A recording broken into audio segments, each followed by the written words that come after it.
Padre nuestro, en esta mañana para mí y ya de tarde para mis hermanos en Argentina, qué gozo es poder juntarnos y tener camaradería cristiana, Señor, compartir momentos gratos como amigos y hermanos en Cristo y también, Señor, tener el gozo de poder abrir las Sagradas Escrituras para estudiarlas libremente aún, Señor. Te damos gracias por la libertad que tenemos. Padre, nos sentamos como niños a tus pies, reconociendo que somos ignorantes, que no tenemos, Señor, la sabiduría necesaria para poder comprender las profundidades de tu palabra. Así que, Señor, nos sentamos a tus pies para que nos enseñes, para que tu Espíritu Santo sea el que nos guíe a toda la verdad y que nos des, Señor, un corazón humilde que esté dispuesto a ser enseñado. Y nos des también la voluntad de poner en práctica todo aquello que aprendamos para poder, Señor, vivir muy cerca tuyo y vivir de acuerdo a tu voluntad. Gracias, Padre. En el nombre de Jesús. Amén. Muy bien, terminamos nuestro estudio acerca de la santificación. ¿Hay alguna pregunta que quede en el aire de lo que hablamos? El propósito, mira, el capítulo 3 de Daniel, la historia del capítulo 3, la sección del capítulo 3 que muestra cuando los muchachos son echados en el horno de fuego, es símbolo del tiempo de angustia, específicamente el tiempo de la angustia de Jacob. El propósito de aquella experiencia es es quemar todo aquello que aún queda en nuestras vidas de dependencia del mundo. Los muchachos fueron atados por Babilonia, manos y pies, fueron atados y echados en el fuego, y lo único que quemó el fuego fue las ataduras de Babilonia. Nada más fue tocado. Ni siquiera olieron a fuego ni a humo, solamente las ataduras. Entonces el propósito de la experiencia de la angustia de Jacob es destruir los vestigios que aún quedan en nuestra naturaleza de dependencia del mundo. Ahora, ¿por qué es que hay una duda? Porque eso muestra que estas personas han llegado a estar tan cerca de Cristo que ellos no ven nada bueno en sí mismos. Entonces, ¿te acuerdas que nosotros hablamos cuando comenzamos a hablar de la justificación por la fe, que en la vida cristiana hay esta tensión? Y la tensión es de que mientras más cerca te encuentras en Cristo, menos confianza tienes en ti mismo.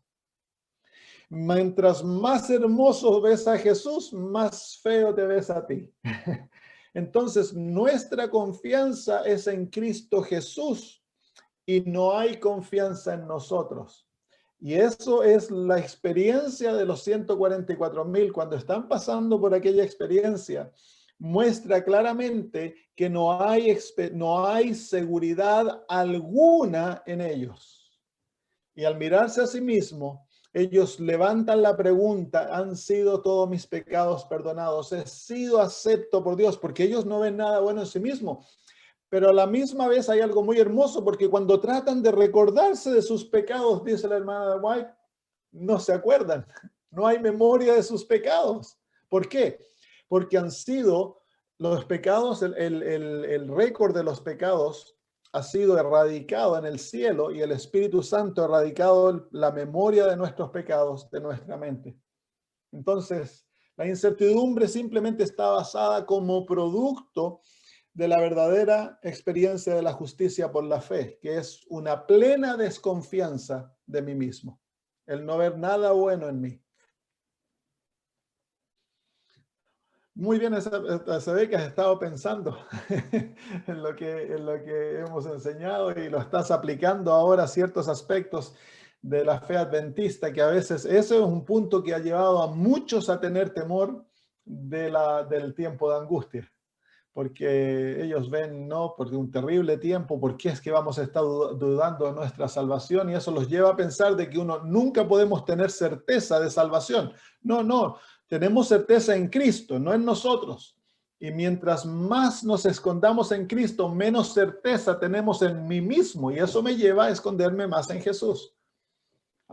Porque el propósito de la justicia por la fe es llevar al ser humano a esconderse totalmente en Cristo para que Cristo sea formado en la vida y yo desaparezca. Por eso la experiencia de morir a nosotros mismos.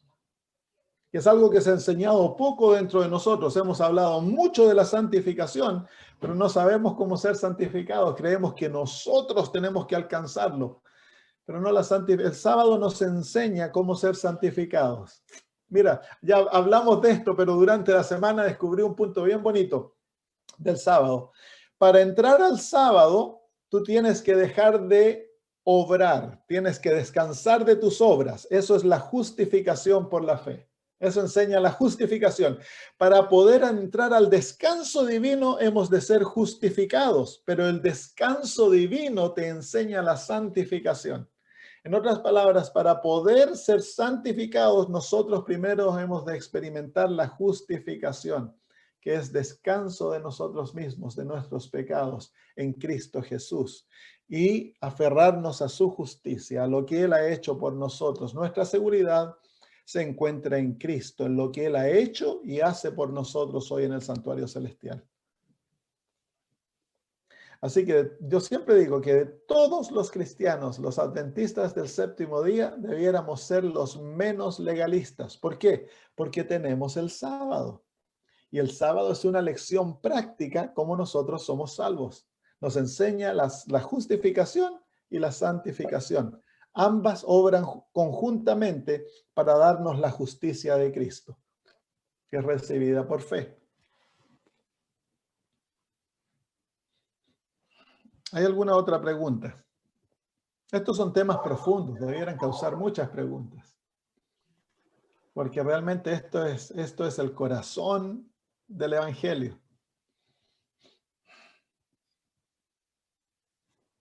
Si no, vamos entonces a pasar a nuestro próximo temario. Vamos a hablar acerca de la oración. Porque la justicia por la fe es producto de una relación con Dios. Especialmente la santificación. La santificación, nosotros no podemos ser santos si Cristo no mora en nosotros. Es por eso que en San Juan capítulo 17 y versículo 3, el Señor Jesús define la vida eterna para nosotros. San Juan capítulo 17 y versículo 3. El Señor dice, y esta es la vida eterna, que te conozcan a ti, el único Dios verdadero, y a Jesucristo, a quien has enviado. Entonces, ¿qué es la vida eterna? Es conocer a Dios. La palabra conocer en el hebreo lleva una connotación muy íntima. Por ejemplo, cuando dice en Génesis que Adán conoció a su esposa y ella concibió un hijo. Y luego cuando el ángel aparece a María y le dice que va a quedar embarazada del Mesías, ella le pregunta, ¿cómo ha de ser eso? Pues yo no conozco a varón, dice. Entonces, el conocer en las Sagradas Escrituras tiene una connotación íntima, mucho más íntima de lo que nosotros tenemos en nuestro medio, porque tú ves a una persona y luego te preguntan, ¿tú conoces a Jorge? Y tú dices, sí, yo lo vi el otro día. Pero eso es conocer, para nosotros conocer puede ser una relación casual, puede ser algo esporádico, pero en las Sagradas Escrituras la relación de esposo y esposa es conocer. Entonces, cuando Jesús nos dice aquí, dice de que la vida eterna es conocer a Dios. En otras palabras, la vida eterna es entrar en una relación íntima con Dios. Y en el libro de Mateo, el Señor Jesús nos muestra la razón por la cual muchos se van a perder. Versículo 21 del capítulo 7 de Mateo. Mateo capítulo 7, versículo 21 dice, no todo el que me dice Señor, Señor entrará en el reino de los cielos, sino el que hace la voluntad de mi Padre que está en los cielos. Muchos me dirán en aquel día, Señor, Señor, ¿no profetizamos en tu nombre? Y en tu nombre echamos fuera demonios, y en tu nombre hicimos muchos milagros.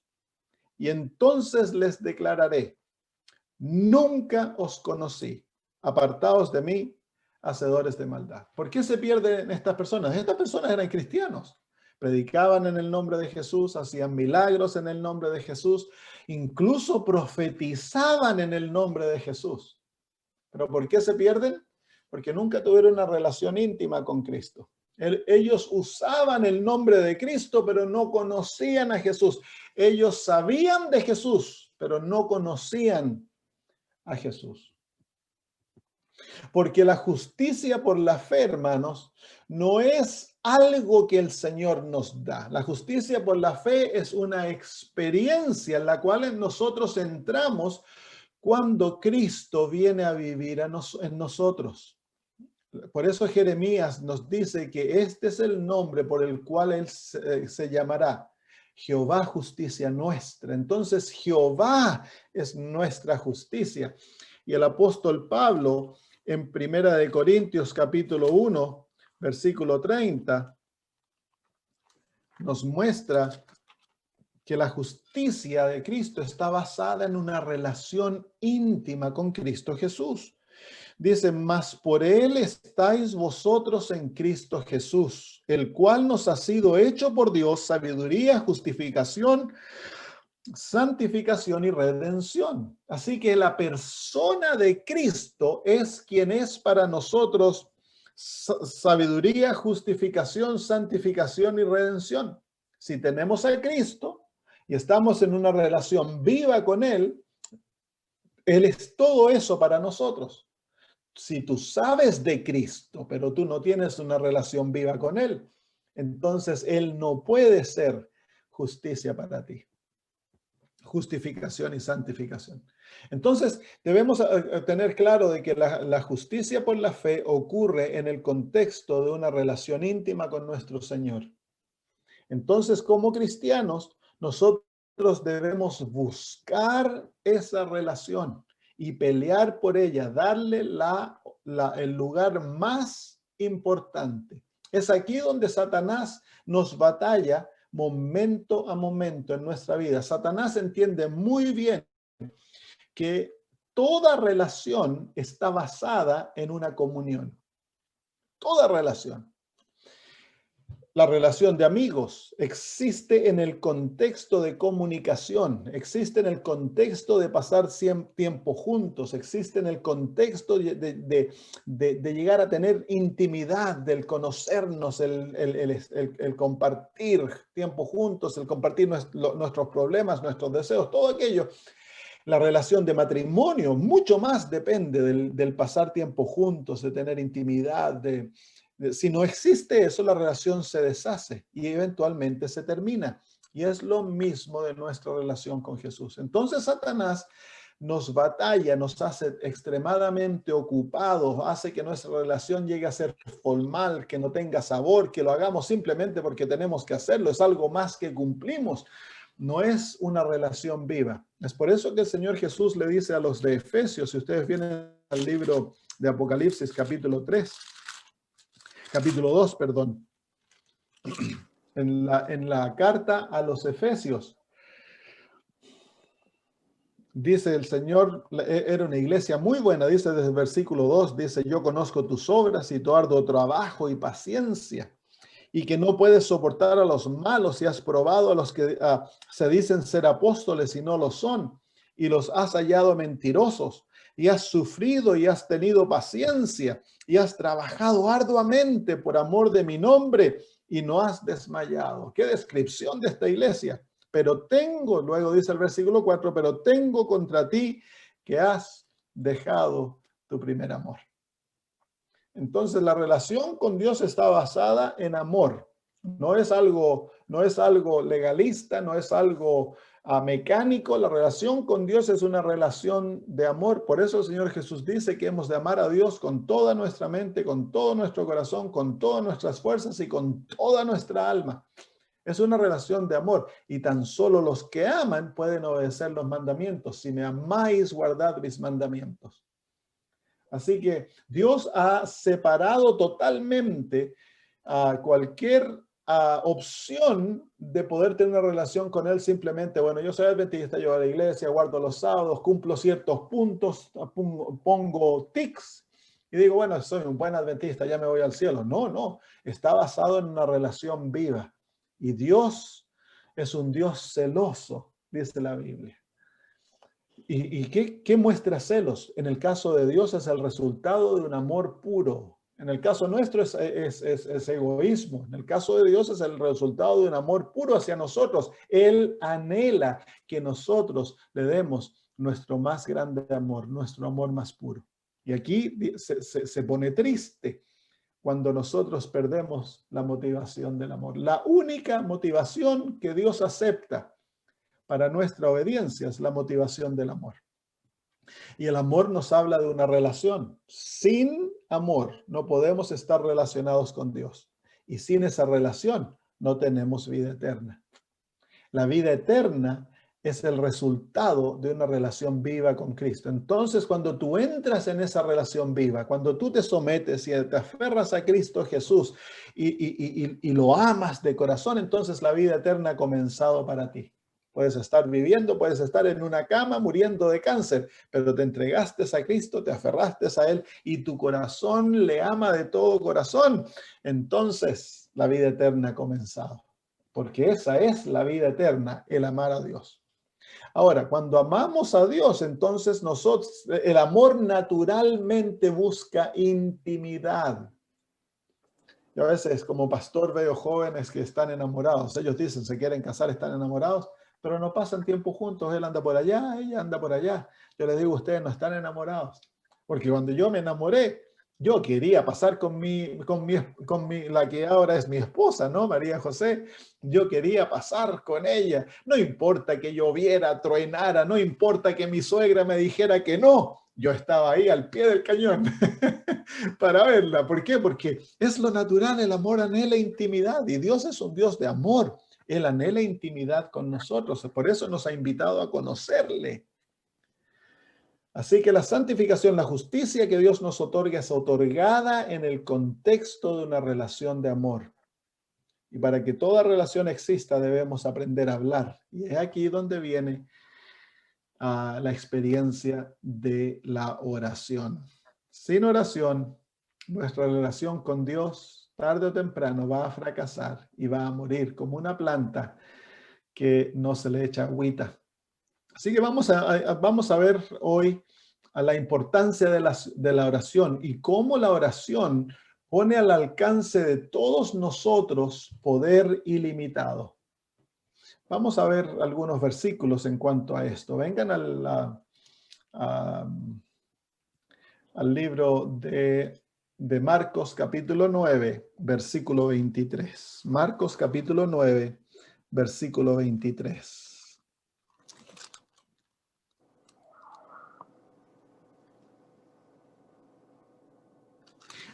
Si ustedes quieren invitar a los programas algunas personas que no sean adventistas, ahora es el punto porque comenzamos un nuevo temario y les voy a enseñar cómo orar.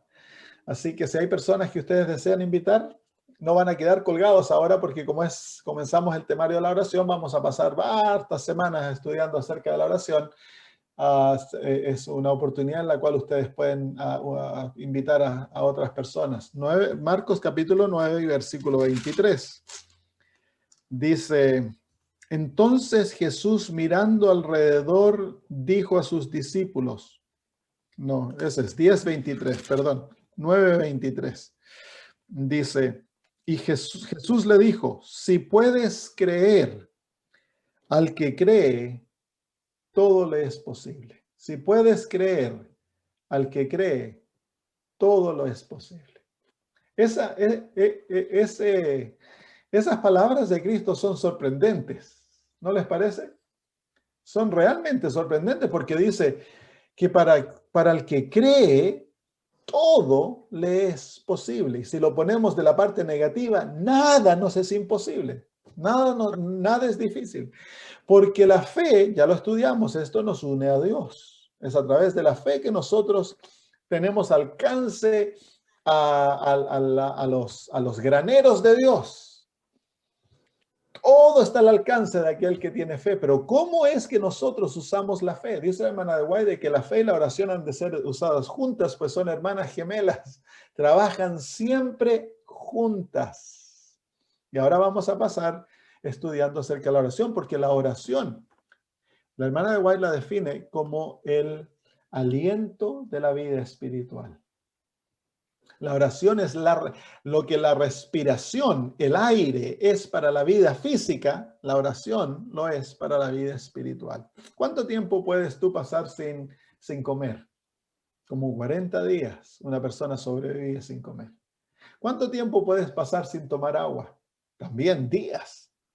¿Cuánto tiempo puedes pasar sin respirar en la vida física? Más o menos 10 a 15 minutos una persona ya muere sin respirar. Cortito. Entonces, de todas las funciones de nuestro cuerpo, la más importante es la respiración. Y de todas las áreas de la vida cristiana, la más importante es la oración. Al que ora, todo le es posible. Al que ora con fe. Y el que ora, el que aprende el secreto de la oración y de la oración verdadera, Satanás nunca lo puede separar de Dios.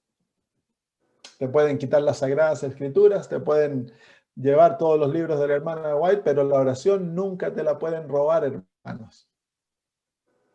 Y no hay lugar a través del cual tú no puedas estar conectado con Dios. A través de la oración nosotros podemos vivir en la atmósfera del cielo. Es por eso que la oración es tan esencial para la vida cristiana, porque es a través de la oración es como el cordón umbilical cuando el niño está en el vientre de la madre. Si tú cortas el cordón umbilical, ese niño muere. Si tú cortas la oración, ese niño, el cristiano muere. Es esencial, es de absoluta importancia. Nosotros, a los adventistas, no somos muy buenos para orar. Somos buenos para el estudio de la Biblia, especialmente el estudio de las profecías. Las sabemos, las estudiamos. Cuando nos juntamos a estudiar, nos gusta estudiar, se conocen los escritos de la hermana de White, pero el pueblo adventista es un pueblo que ora poco. Y yo pienso que debemos aprender como pueblo a orar mucho, mucho más. Y si aprendemos a orar mucho más, vamos a aprender a tener mucho. Cuando yo era niño aprendí la lección de la importancia de la oración. Vivíamos en un campo en Chile y estábamos pasando por una sequía muy larga. No había llovido en todo el invierno en Chile. Y en Chile no llueve en el verano. O en esos tiempos, no sé ahora con el cambio climático que ocurre, pero en esos tiempos las estaciones eran bien marcadas. Las últimas lluvias venían a fines de octubre, principio de noviembre, y de ahí ya no llovía hasta a mediados de marzo, principio de marzo. Así que el verano era muy, muy seco, y en el campo teníamos almendros y teníamos viñedos. Y mi tío era ateo. Se acerca a mi papá y le dice: Jorge, ¿sabes? Le dice, si no llueve, vamos a perder las cosechas. ¿Qué podemos hacer? Bueno, mi papá era un hombre que creía en la oración, tenía fe y dice, bueno, voy a llevar este asunto a la iglesia y vamos a orar. Y vamos a pedirle a Dios que derrame lluvia. Mi tío era ateo. Mi tío había sido adventista, pero era ateo. Ahora se había ido a Estados Unidos, había ganado mucho dinero y se olvidó de Dios. Y se rió en la cara de mi papá, le dice, ¿qué va a hacer eso, Jorge? Olvídate. Bueno, le dice, tú vas a ver que Dios nos va a responder y vamos a tener lluvia. Bueno, yo me acuerdo chiquitito, yo haber tenido 6, 7 años. Fuimos a la iglesia, una iglesia que quedaba como 40 kilómetros y mi papá propuso, hermanos, debemos orar para que caiga lluvia, para que no se pierdan las cosechas. Era diciembre. Y se hizo oración, los hermanos se pusieron en campaña de orar, orar, orar. Y más o menos una semana y media después vino una lluvia, pero una lluvia de tal magnitud que llevó todos los caminos del campo, se los llevó, los puentes, los caminos, nos dejó aislados. Y me acuerdo cuando mi tío viene a ver a mi papá y mi papá lo queda mirando y le dice, René, ¿y qué ocurrió? Te reíste de Dios y mira la cantidad de agua que nos envió. Para el que ora, todo es posible. Todo es posible. Así que el secreto que debemos aprender como pueblo, hermanos míos, es orar mucho. Y en nuestra oración hemos de aprender a mezclar nuestra oración con la fe. Que ya aprendimos la fe, repasen los temas de la fe, porque ambas son hermanas gemelas, trabajan juntas. ¿Se acuerdan cuando yo les enseñé cómo se recibe la salvación?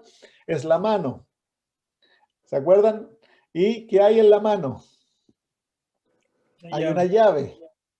La llave es la oración, la mano es la fe. Ambas se juntan, se unen para abrir los depósitos celestiales y siempre han de obrar juntos. Y al que aprende el secreto, nada le es difícil, nada le es imposible, porque no es que tú te llegues a ser un superhéroe o llegues a ser Dios, sino que Dios comienza a obrar a través tuyo y los mismos milagros que se ven en las Sagradas Escrituras, Dios puede hacer a través nuestro. Saben, hermanos, de que aquel que ora nunca confronta una situación que lo deje sin esperanza.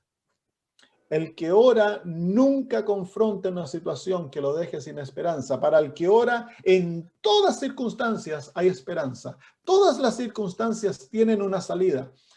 Todo tiene solución en esta vida. ¿Por qué? Porque nosotros estamos aferrados al Omnipotente. A través de la oración nos unimos con Dios.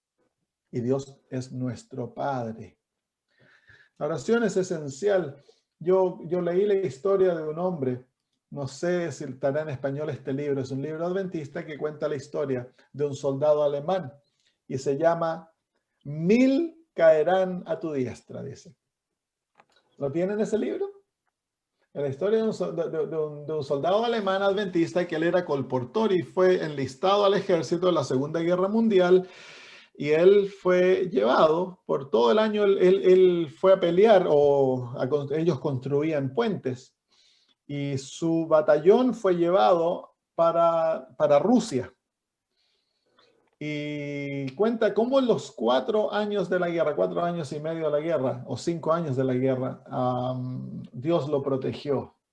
Increíble, las historias son maravillosas de lo que el Señor hace con este hombre y con su familia. Él tenía esposa e hijos que dejó en Alemania y cómo el Señor no tan solo les proveyó alimento, a él lo sanó, él estuvo a punto de morir una vez, el Señor lo sanó milagrosamente, pero al terminar la guerra, él vuelve a su hogar y se reúne con la familia que estaban viviendo en un campo y van de vuelta ellos vivían en Frankfurt y Frankfurt había sido bombardeado terriblemente, la ciudad entera estaba destruida. ¿Saben ustedes que en el lugar donde ellos vivían había un solo edificio que estaba en pie? Era el edificio de ellos. Había un solo departamento que no había sido robado, era el de ellos. Y todas las ventanas no habían sido quebradas con todo el bombardeo durante 6 años, hermanos. Así que el que ora nunca confronta una situación difícil, una situación sin salida. Situaciones difíciles se confrontan, pero el Hijo de Dios, el que está hablando con su Padre diariamente, momento a momento, nunca va a llegar a un punto de desesperanza. Para él, Dios tiene salida para todo. Yo les voy a contar muchas historias de lo que nosotros hemos vivido en nuestra experiencia.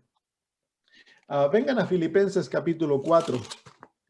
Aquí el apóstol nos muestra de la manera que los hijos de Dios han de confrontar la vida.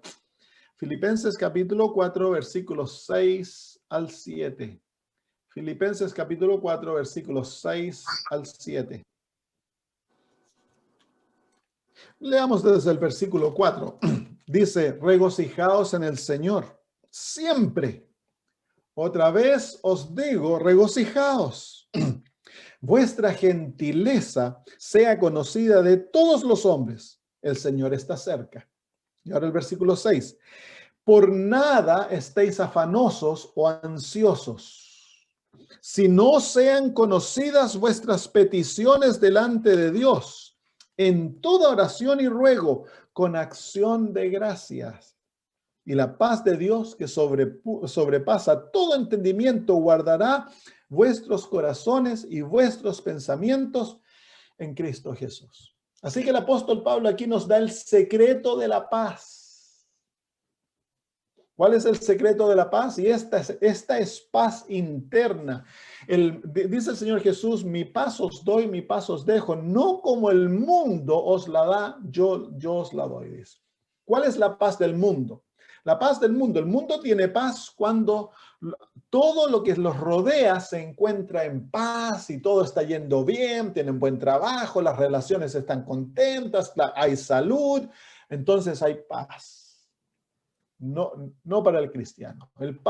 La paz del cristiano es una paz interna, es una paz del alma, una paz de la mente, una paz del corazón. No importa cuáles sean las circunstancias que nos rodean. El apóstol Pablo aquí nos enseña cómo tener paz siempre. Y lo primero es que el cristiano ha de aprender a regocijarse en todo. Todo debe ser una causa de regocijo. ¿Por qué? Porque ya lo hemos dicho antes, a ti nada te puede tocar sin que sea autorizado por Dios. Tú eres intocable. Satanás no puede tocarte, no te puede hacer sufrir, a no ser que Dios lo permita. Y todo aquello que Dios permite, lo permite para tu bien y el bien de otros. Por lo tanto, ahora las circunstancias difíciles nosotros ya no las tomamos viniendo de la mano de Satanás, las tomamos viniendo de la mano de Dios, porque es Dios quien lo autorizó, Dios quien lo permitió, es Dios quien abrió el manto. La justicia es un manto que te cubre, que te protege, es como una armadura. Y para que algo te toque, Dios tiene que abrir ese manto y Dios tan solo permite aquello que es de bien para ti. Así que todo debe ser causa de regocijo. ¿Saben que el apóstol Pablo escribió la carta de los Filipenses desde la cárcel allá en Roma? Estaba sufriendo mucho. Y él les dice, regocijaos. Y cuando uno lee la carta de los Filipenses, se llama la carta del gozo, porque el apóstol, uno puede darse cuenta del gozo profundo que el apóstol tiene en su alma. Y dice, lo primero que hemos de aprender es regocijarnos. Lo segundo es, en el versículo 6 dice, que debemos estar ansiosos. ¿Por cuánto? Por nada. Nada debe causar ansiedad en el alma del cristiano, hermanos. La ansiedad es producto de la duda y la duda es muestra que nosotros no tenemos confianza en Dios. Así que la ansiedad es el resultado del tener temor que Dios no nos cuida. Cuando Dios dice que Él sí nos cuida, si dice que el número de nuestros cabellos está contado y ni uno cae a la tierra sin que Dios lo sepa, eso es cuán importantes somos para Dios. Así que debemos regocijarnos en todo y no estar nunca ansiosos. Y luego dice, si no, cuando hay problemas, cuando hay dificultades, ¿qué es lo que debemos hacer? ¿Cómo es que el cristiano debe confrontar las circunstancias difíciles? Entonces dice que nuestras peticiones deben ser conocidas delante de Dios en toda oración y ruego. Eso es lo que debemos hacer. Y luego con acción de gracia. Debemos, en vez de dejar a Dios al último, porque muchos, luego que ya han sufrido, han pasado circunstancias difíciles y han tratado duramente de encontrar un camino de salida, se acuerdan de Dios. No, el cristiano es lo opuesto. El hijo de Dios, lo primero que hace es ir donde los padres. Es como el hijo, como un niñito. Lo primero que hacen cuando ellos están en problema, cuando tienen dolor, cuando están con una circunstancia difícil, los niños lo primero que hacen, ellos van donde los papás y piden ayuda. ¿Por qué es que nosotros no hacemos lo mismo? Los niños son una lección práctica de la vida cristiana. Lo primero que debemos hacer es orar, dice el apóstol Pablo, ahí dice, por nada estéis afanosos, si no sean conocidas vuestras peticiones delante de Dios en toda oración, ruego Son oraciones intensas donde entramos en la presencia de Dios como Jacob, a luchar con Dios, a buscar su rostro, a encontrarlo.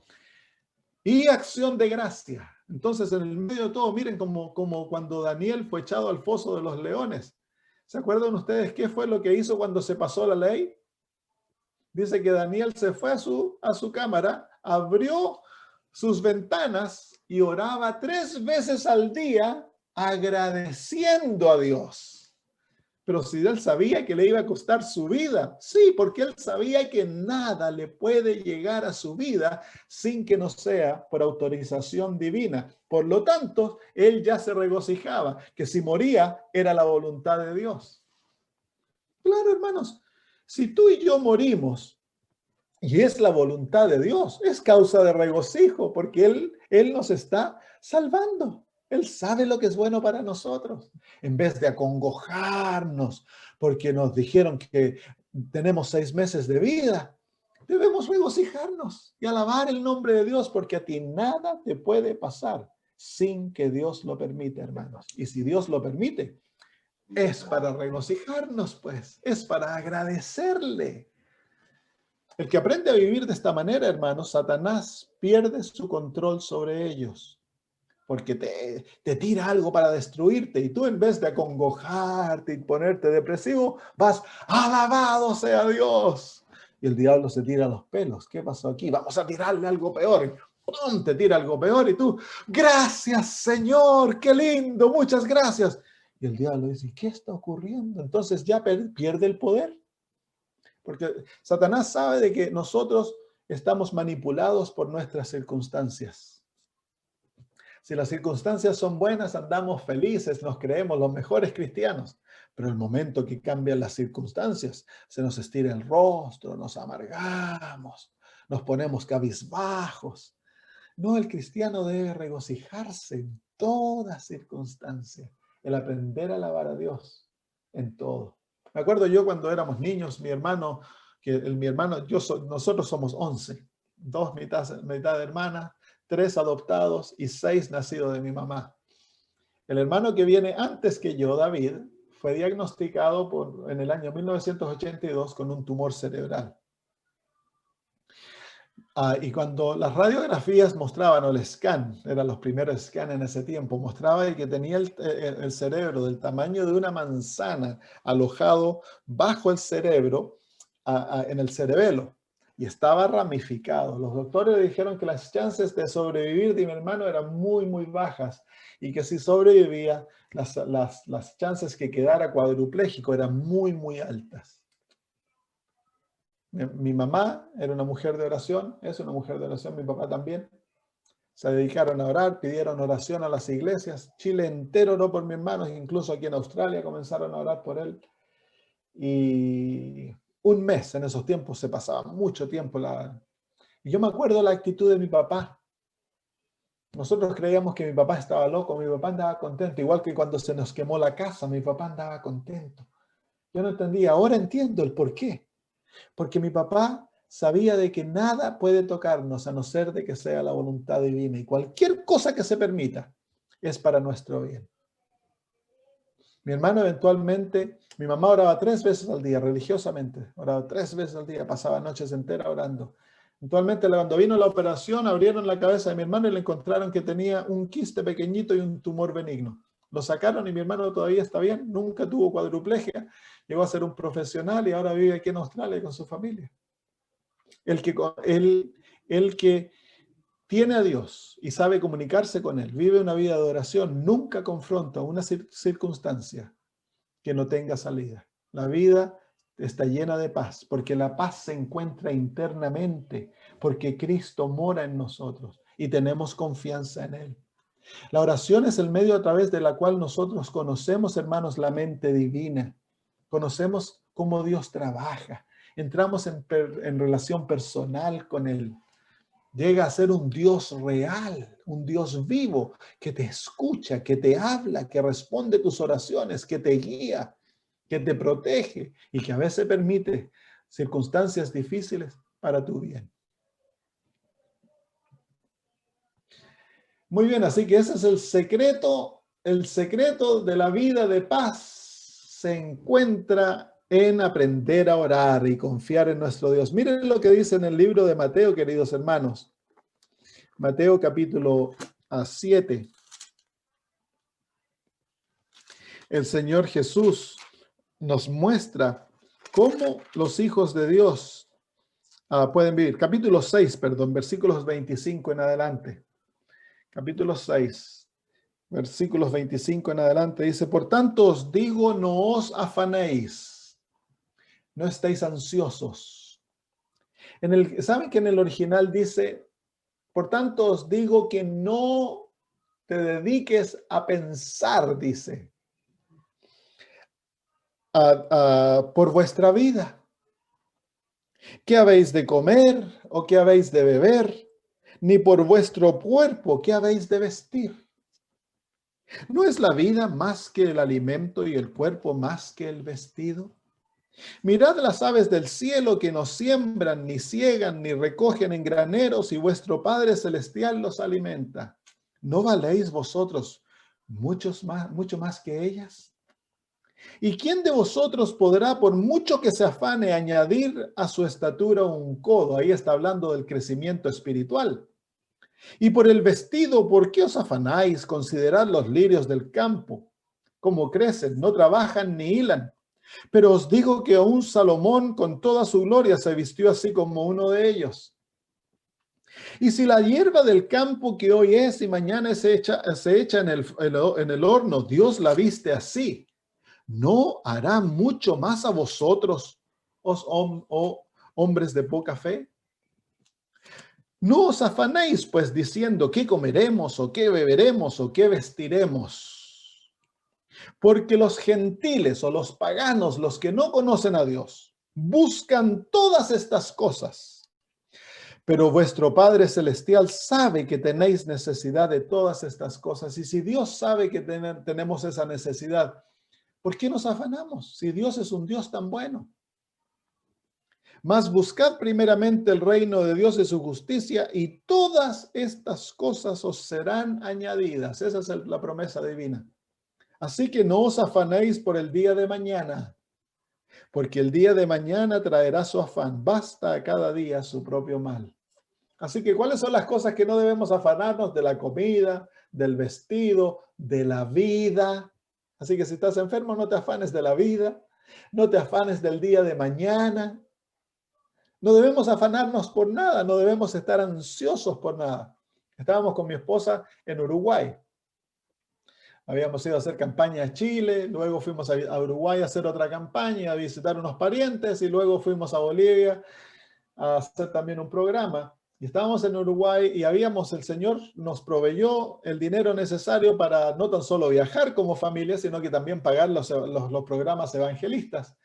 Habíamos ya pagado los programas y habíamos llevado dinero para gastar como familia, pero cuando hay tanta pobreza, uno no puede dejarse el dinero en los bolsillos sin ayudar a gente. Yo me acuerdo, estaba en una iglesia en Chile y había una hermana ancianita sin dientes. La pobre, y le digo, hermana, ¿qué le pasó a sus dientes? Es que no tengo dinero para comprarme placa, hermano. Entonces le di dinero para la placa. Había una señora que había quedado viuda con 3 niños. No tenían qué comer, le tuvimos que dar dinero. A otros les tuvimos que comprar un horno, y así, dando aquí, dando allá. Se nos acabó el dinero. Cuando llegamos a Uruguay, decidimos tomar 4 días de vacaciones cuando terminó la campaña, así que nos arrendamos un autito, nos sacaron de depósito todo el dinero que teníamos en el banco. Estos canallas no nos habían dicho, pero claro, nunca habíamos arrendamos auto, y nos sacaron de depósito el dinero que teníamos en el banco y nos quedamos solamente con el dinero que yo tenía en mi billetera. Y nos quedamos no me acuerdo el nombre de la ciudad, pero en un pueblito chiquitito, apagamos nuestra acomodación por la noche, fuimos a comer y nos quedamos sin dinero. No teníamos ni un centavo. Mi esposa no tenía, yo no tenía nada. Entonces le digo, ¿qué vamos a hacer? Bueno, teníamos un poco de petróleo, gasolina, ya habíamos comido y habíamos pagado nuestra noche felices. ¿Qué nos vamos a preocupar? Nos arrodillamos a orar y le presentamos nuestro caso a Dios y le dimos las gracias por proveer. Antes de dormirme, prendí mi computadora y me metí a la internet y justo había un email de una señora en Australia. No sabía dónde estábamos nosotros. Dice, Pastor Samuel, he escuchado que usted anda en Sudamérica haciendo campañas, necesita dinero, dice. Y yo le escribo de vuelta, sí, hermana, y le cuento lo que estamos pasando. Y ella estaba en línea y me responde inmediatamente y me dice, Pastor Samuel, yo le voy a depositar dinero a su cuenta inmediatamente. Así que en la mañana cuando despertamos ya teníamos $500 en la cuenta. Alabado sea Dios, uno no tiene que preocuparse. ¿Por qué? Porque estamos conectados a través de la oración con el Dios Todopoderoso. Para él no hay nada difícil. Otra vez estaba en Polonia. Cuando yo viajo overseas, nunca llevo dinero. Ando por ejemplo $50, $100. Y voy a Polonia, Europa, un viaje larguísimo, toma como 28 horas llegar a Polonia. Con $50 y me habían invitado a predicar a Suecia. Luego de Polonia iba a Suecia y allá le habían pagado el pasaje a mi esposa para que viniera, se uniera la semana. Íbamos a estar 2 semanas en Suecia. No, una semana, 2 sábados, una semana. Y le pagaron el pasaje para que se uniera. Y allá entonces teníamos reuniones durante el fin de semana. Durante la semana tenemos algunas reuniones con la iglesia hispana, pero durante el día íbamos a tener poco que hacer, así que íbamos a recorrer a Estocolmo.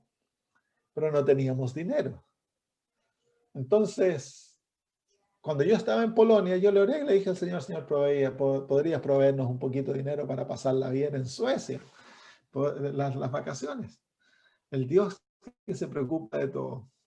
En la última noche de la campaña, termino de predicar, tuvimos bautismo, estuvo hermoso. Y al final de la prédica, un hombre se acerca y me dice, Pastor Samuel, me dice, hablaba un poquito de inglés. ¿Puedo hablar con usted? Claro. Le dice, esta es mi primera noche que yo vengo al programa. Yo viajé 300 kilómetros. Yo no soy adventista, yo soy pentecostal. Anoche el Señor me dijo que yo debía darle esto a usted. Y me pasó un sobre y había dinero en el sobre. Había dinero suficiente para darnos unas grandes vacaciones. El Señor usó a un hermano pentecostal que vivía a 300 kilómetros para que me viniera a dejar dinero para yo poder tener vacaciones. Ese es el Dios al que servimos, hermanos. Entonces nosotros ya hemos aprendido a no preocuparnos. Nosotros por ley no nos metimos en deuda, no pedimos dinero, no contamos nuestras necesidades y para nada nos metemos en deuda, porque servimos a un Dios maravilloso que para Él todo es posible. Cuando llegue la época de cambiar nuestros vehículos, el Señor nos provee y Él lo cambia. Yo otra vez les voy a contar más historias, ¿sí? Hay tanta historia que contar, linda. Así que hermanos, el Hijo de Dios, la oración es la respuesta para todas las tormentas de la vida. Escriban eso. La oración es la respuesta para todas las tormentas de la vida. El que ora nunca va a tener desesperanza, hermanos. Hemos de aprender a orar. Y eso es el propósito de las lecciones que vamos a estudiar juntos. Es el enseñarles a orar, el darles el secreto de la oración contestada. No he visto cientos, yo tengo tantos milagros increíbles que he visto. No porque yo sea alguien especial, sino porque he aprendido a orar, hermanos. El que aprende a orar y practica, Dios va a hacer exactamente lo mismo por ti que lo que Él hace por mí. O cosas más grandes. Así que ya se nos acabó el tiempo, ya un poquito más vamos a seguir y ya terminamos. ¿Saben? Eso está tan bien ilustrado en la historia de Jesús cuando el bote se estaba hundiendo. Vengan al libro de Marcos capítulo 4. Marcos capítulo 4, versículos 35 y 36. Tarde o temprano, hermanos, tú vas a confrontar circunstancias en la vida que te van a probar a lo último. Nosotros vivimos en una zona de guerra. Al ponernos de parte de Cristo, hemos declarado guerra a nuestro enemigo Satanás. La vida en este mundo nunca va a ser fácil. Nunca, hermanos, tarde o temprano, todo cristiano va a confrontar circunstancias que te van a desafiar tu confianza en Dios hasta lo máximo. Y si no has desarrollado tu confianza en Cristo, entonces aquella confianza se quiebra. Es ahora la oportunidad de orar y conocer la mente de Dios y permitir que Él te lleve por circunstancias difíciles, que te lleve por los ríos, para que no te anieguen y que te haga pasar por el fuego para que veas que no te quema. Cuando aprendes eso y ves que Dios está al lado tuyo en todas las circunstancias de la vida, entonces la confianza que al principio era un arbolito, como una ramita, así que el viento la batía para todos lados y parecía que se iba a quebrar, pero a medida las tormentas de la vida te van haciendo que el árbol se fortalezca y desarrolle raíces profundas en Cristo, luego no hay tormenta que pueda tumbar el árbol, hermanos. Por eso es importante pasar todos tus problemas con Cristo, aprender a orar, a aferrarte de la mano, a pesar de que no lo sientas, a pesar de que, porque hay otra experiencia que Dios permite. Muchas veces en la vida, cuando estamos pasando por circunstancias difíciles, pareciera que el Señor no responde a nuestras oraciones. ¿Te ha pasado?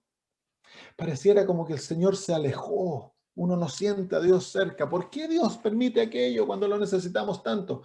Porque hemos de aprender a vivir por fe pura. Hemos de aprender a vivir por su palabra. Y Él dice que Él nunca nos dejará, nunca nos abandonará, que siempre estará con nosotros. Entonces, cuando pasamos por circunstancias difíciles, hemos simplemente de vivir por la fe, no por sentimientos. Porque Dios no cambia su palabra. Dios no deja de ser Dios por tus problemas, hermanos. Tus problemas no apartan a Dios de ti. Muchas veces los problemas nos apartan a nosotros de Dios, pero no a Dios de nosotros. Dios siempre está junto a nosotros, dispuesto a escuchar nuestras oraciones. Por eso, la respuesta para todas las tormentas de la vida ha de ser la oración, hermanos. Hemos de aprender a orar. Orar mucho. El que ora mucho ama mucho a Dios, porque aprendes a vivir en su presencia. Marcos capítulo 4, versículos 35 al 36 dice, aquel día cuando llegó la noche les dijo, pasemos al otro lado. Y despidiendo a la multitud, le tomaron como estaba en la barca y había también con él otras barcas, pero se levantó una gran tempestad de viento y echaba las olas en la barca de tal manera que ya se anegaba, se estaba hundiendo el barco. ¿Cómo responderías tú? ¿Cómo responderías tú si te está hundiendo el barco en el medio del lago, en la noche, y a lo mejor no sabes nadar? Y él estaba en la popa, la parte de adelante del barco, durmiendo sobre un cabezal. Y le despertaron y le dijeron, maestro, ¿no tienes cuidado que perecemos? Levantándose reprendió él el viento y dijo al mar, calla, enmudece. Y cesó el viento y se hizo grande bonanza. Y les dijo, ¿por qué estáis así amedrentados? ¿Cómo no tenéis fe? Entonces temieron con gran temor y decían el uno al otro, ¿quién es este? Que aún el viento y el mar le obedecen. A ellos les sorprendió el milagro, pero no les sorprendió de primera la actitud de Jesús. ¿Cómo fue posible que Jesús durmiera cuando el barco se estaba hundiendo?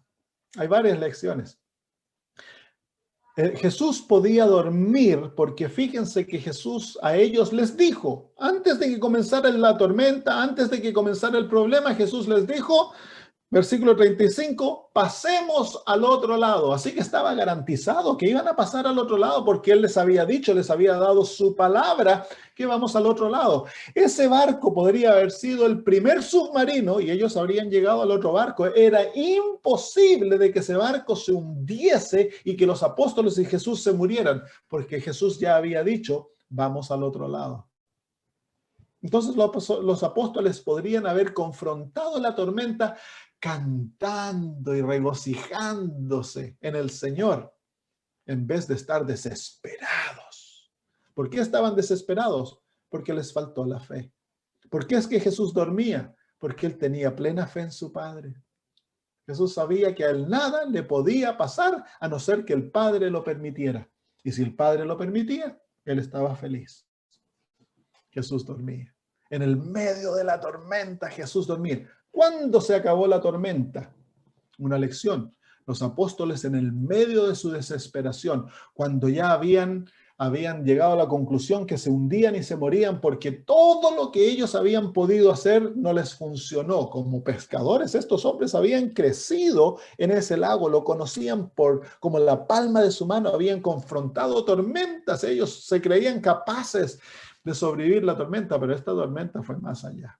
Estaban desesperados y ahí se acuerdan de Jesús y le oran. Pero le oran a gritos, pero le oran. Y van y le dicen, ¿qué le dicen? Señor, le dice. Ahí le dicen el versículo 38, y le despertaron y le dijeron, Maestro, ¿no tienes cuidado que perecemos? Esa es oración. Si oración es hablar con Cristo.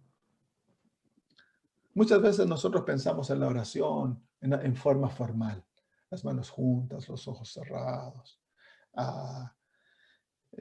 La manera no de orar que arrodillados, pero ellos oraron, porque orar es hablar con Cristo. Ellos no se arrodillaron, no cerraron los ojos, no juntaron sus manos, a gritos le oraron, pero le oraron. Y el momento que oraron, ¿qué hizo Jesús? Les respondió, la oración fue respondida instantáneamente y la tormenta pasó. ¿Qué hubiera pasado si al principio de la tormenta ellos le hubieran ido al Señor Jesús y le hubieran dicho, Señor Jesús, hay tormenta, ¿qué hemos de hacer? El Señor Jesús no dice, no se preocupen muchachos, si vaya, vamos al otro lado, déjenme dormir y ustedes si quieren duerman o remen, el Señor nos está cuidando y habrían pasado lo más bien la tormenta felices sin haberse preocupado, porque Jesús estaba en el bote, hermanos. ¿Cuál es la respuesta para toda tormenta? La oración unida a la fe. Así que si estás pasando por momentos difíciles en la vida, ¿cómo respondes? ¿Cómo estás respondiendo en estos momentos? ¿Te acongojas?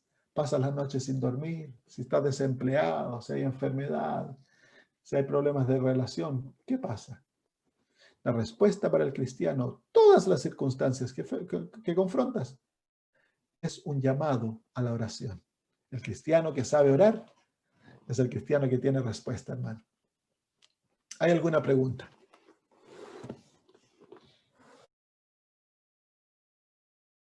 Ningún niño nació corriendo y hemos de aprender a orar. Por eso el Señor Jesús le dijo, ¿cómo se llama? A los discípulos le dijeron al Señor, enséñanos a orar. Cuando vieron la vida de oración de Jesús, los discípulos anhelaron orar como Cristo. Y nosotros hemos de pedirle al Señor Jesús, enséñanos a orar. Y mientras más tiempo pasemos con Cristo en oración, la oración se vuelve más hermosa, más abierta. Llega a ser algo tan maravilloso de lo cual uno desea estar siempre en comunión con Cristo.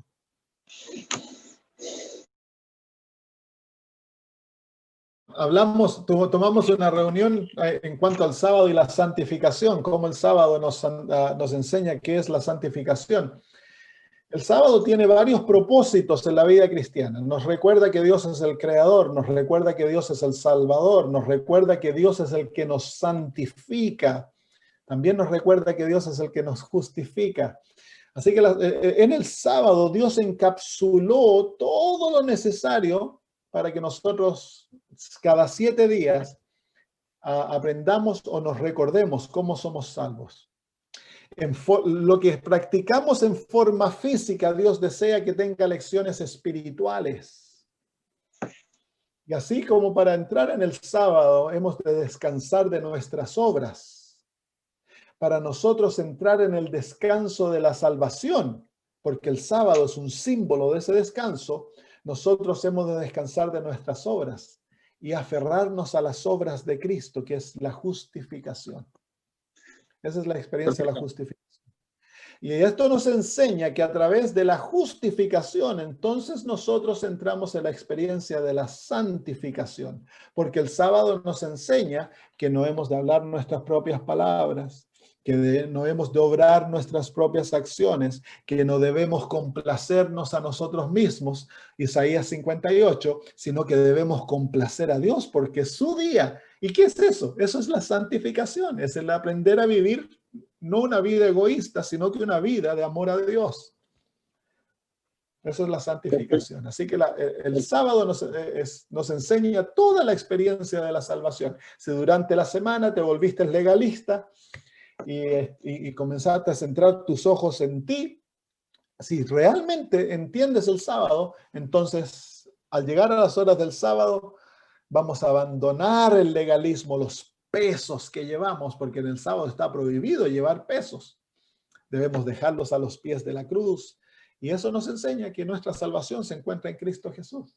Entonces el sábado nos centra, cada 7 días, el sábado nos centra en la experiencia de la justicia por la fe. Amén. Muchas gracias. Hay una tendencia constante en el ser humano de confiar en nosotros mismos. Es lo más fácil, hermanos. Ustedes escuchan un sermón de la justicia por la fe, salimos después y el diablo comienza a tentarnos en la confianza propia. Oye, pero eres malo, mira ese defecto de carácter, ¿tú crees que Dios te va a aceptar por ello? Tienes que dejar de ser así si quieres que Dios te acepte. Entonces dices, chuta, sí, tengo que dejar, voy a poner todo mi corazón, tengo que hacer, y entonces sacamos los ojos de Cristo y los centramos en nosotros mismos y comenzamos a tratar de ser buenos por nuestras propias obras para que Dios nos acepte.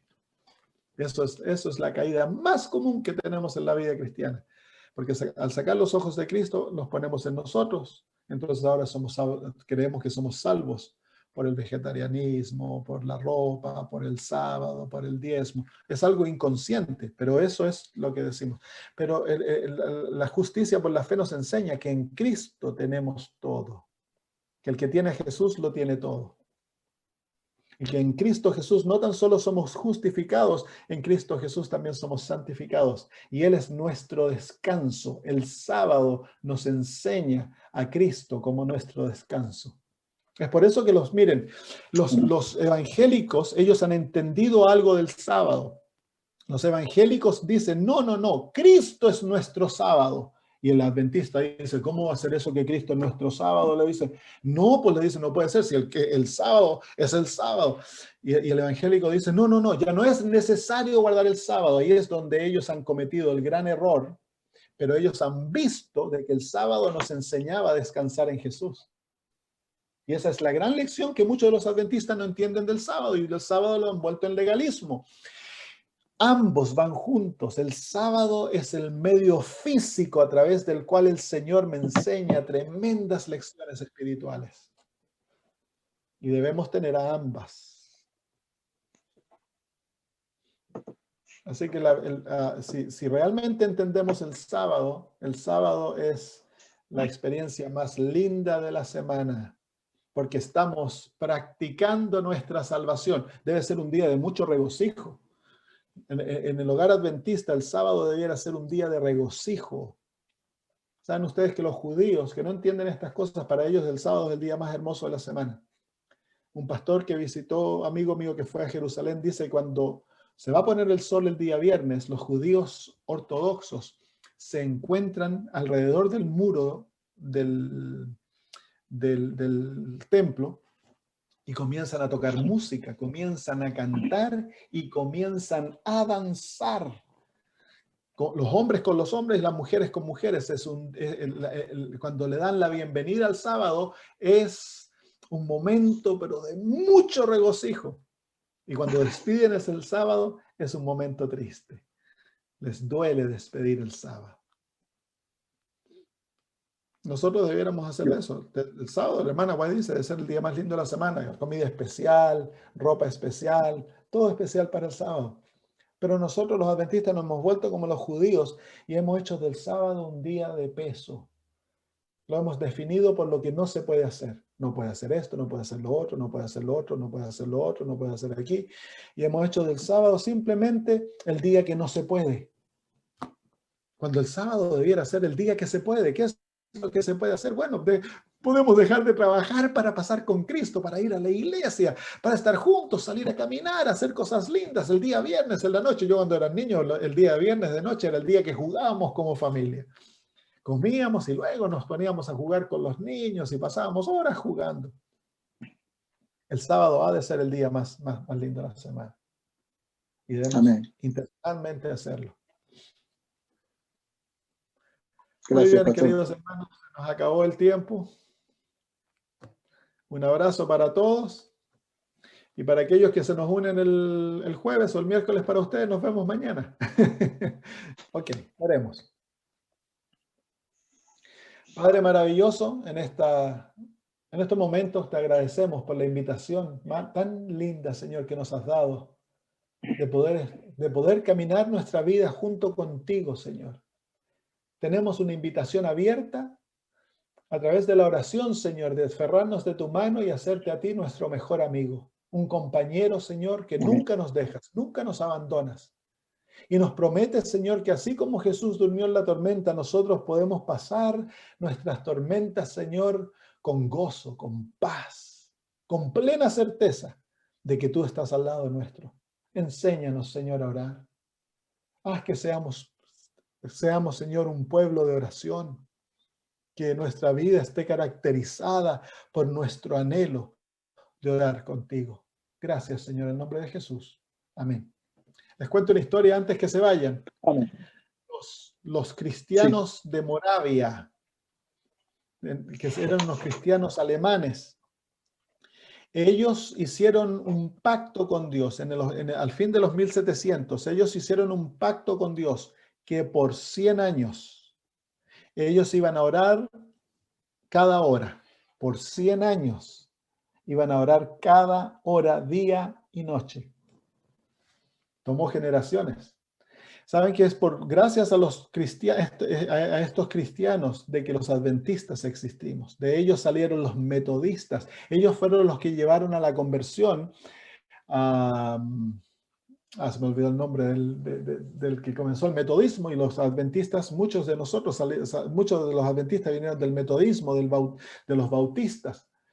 ¿Sabían ustedes que estas personas desarrollaron una relación tan cerca con Cristo que para predicar el Evangelio ellos enviaron misioneros a todo el mundo? Y muchos de esos misioneros, para predicar el Evangelio entre esclavos, ellos se vendían como esclavos a una vida de esclavitud para poder alcanzar a aquellos esclavos y alcanzar a los dueños de los esclavos. Y todo comenzó por un reavivamiento en cuanto a la oración. Y en ese reavivamiento ellos se sometieron a orar por 100 años. Esa fue una reunión de oración que duró 100 años, ininterrumpida. 24 horas al día oraban en la hora, en la hora. ¡Qué increíble! El poder que recibieron fue increíble. Y tuvieron un tremendo efecto en todo el mundo. Ellos influenciaron el mundo entero para Cristo.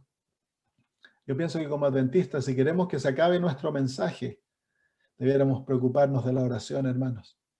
Someternos a orar y encontrar a Cristo y luchar con Él para que nuestro mensaje tenga poder. Porque nuestro mensaje no tiene poder, hermanos. Así que los insto a la oración. Que el Señor los bendiga. Un abrazo para todos.